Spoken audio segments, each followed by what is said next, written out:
একটা রেস্টুরেন্ট যদি এতটা সুন্দর হয় তাহলে মানুষ বেড়ানোর জন্য অন্য কোথাও কেন যাবে? আমি এখন আছি এমন একটি রেস্টুরেন্টে যেখানে এত সুন্দর ব্যাকগ্রাউন্ড দেওয়া আছে, বিশেষ করে যারা ছবি তুলতে পছন্দ করেন তাদের কাছে এখানে ছবি তোলা শেষই হবে না। ফুড আইটেম তো দূরের কথা, এখানে আসলে ডেকোরেশন দেখেই মুগ্ধ হবে যে কেউ। আজকের ভিডিওতে দেখাবো রেস্টুরেন্টের লোকেশন কোথায় এবং ভেতরে কি কি রয়েছে। রেস্টুরেন্টের গেট থেকে প্রবেশ করার সময়ই চোখে পড়বে তাদের সুন্দর এই ইন্টেরিয়রটা। এক একটা ব্যাকগ্রাউন্ড এক এক রকম ডেকোরেশন করা, ভেতরে রয়েছে আর্টিফিশিয়াল ট্রি, কালারফুল ব্যাকগ্রাউন্ড। ভেতর থেকে বাইরের ভিউটাও অনেক সুন্দর, এমনকি ভেতরে একটি গাড়িও পেয়ে যাবেন যেখানে বসে ছবি তুলতে পারবেন।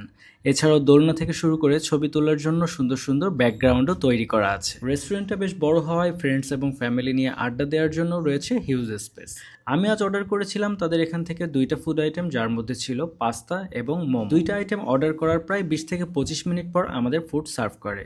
ফুডগুলো প্রাইস অনুযায়ী আমার কাছে মনে হয়েছে ঠিক আছে, কারণ এমন সুন্দর ডেকোরেশনের একটি রেস্টুরেন্টে অবশ্যই রোড সাইডের প্রাইসে ফুড আইটেম পাবেন না। ওভারঅল রেস্টুরেন্টের ভিডিও করতে আমার বেশ সময় লেগেছিল, কারণ রেস্টুরেন্টটা ছিল বেশ বড় এবং ডিফারেন্ট ব্যাকগ্রাউন্ড হওয়াতে অনেকগুলো ফুটেজ নিতে হয়েছে। ফাইনালি এবার চলে আসি রেস্টুরেন্টের লোকেশনে। রেস্টুরেন্টের লোকেশন হচ্ছে খুলনা নিউ মার্কেট ইডেন প্লাজার লিফটের টপ ফ্লোরে। রেস্টুরেন্টের নাম হচ্ছে চিজি। খুলনার মধ্যে আমি বেশ কয়েকটা রেস্টুরেন্ট ভিজিট করেছি, পার্সোনালি আমার কাছে এই রেস্টুরেন্টটা সব থেকে বেশি পছন্দ হয়েছে এবং পছন্দ হওয়ার রিজন হচ্ছে তাদের ইন্টেরিয়র এবং তাদের স্টাফ বিহেভিয়ার। তো আজকের ভিডিওটা এটুকুই। ভিডিওটি কেমন লাগলো অবশ্যই কমেন্ট করে জানাবেন এবং এমন আরো ভিডিও পাওয়ার জন্য অবশ্যই পেজটি ফলো দিয়ে সাথে থাকবেন। ধন্যবাদ সবাইকে।